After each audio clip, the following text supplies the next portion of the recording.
দেখুন, আজকে 1,40,00,000 মানুষ অন্নপূর্ণা ভান্ডার, অন্নপূর্ণা যোজনার টাকা 3,000 টাকা পেয়েছে।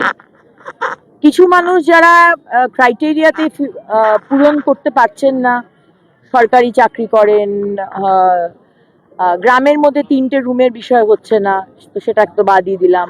ইনকাম ট্যাক্স দেন, আমাদের নাগরিকই নন, এরকম কিছু কিছু ক্যাটাগরিতে হয়তো ফিল আপ করেননি, পূরণ করছেন না।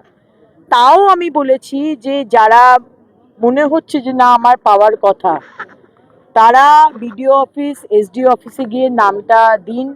নাম, Aadhaar card number, phone number, enrolment number, মানে ফর্মটা জমা দেওয়ার সময় যে নাম্বারটা দেওয়া হয়েছে, আমরা আবার করে ভেরিফিকেশন করব। কারণ দেখুন, আজকে লোক কম, আজকে পঞ্চায়েত কর্পোরেশনে বেশিরভাগ লোক সব সেন্সাসের কাজে রয়েছে, আপলোড করার লোক খুব কম। আবার সেখানেও কিন্তু অনেক গন্ডগোল হচ্ছে। কিছু টিএমসি মানসিকতার লোক, তারা কিন্তু দেখে দেখে টিএমসি লোকেদের দিচ্ছে, অন্য দলের লোকেদের দিচ্ছে না, অন্য মহিলাদের দেওয়া হচ্ছে না, এবং সেখানেই গন্ডগোলটা পাচ্ছে।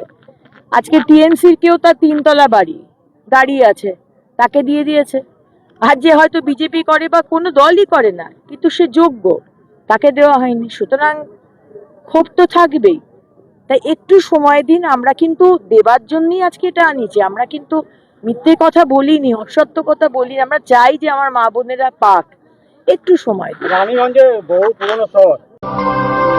বাংলার সঠিক খবর সঠিক সময় জানতে ফলো রাখুন RNTV বাংলা।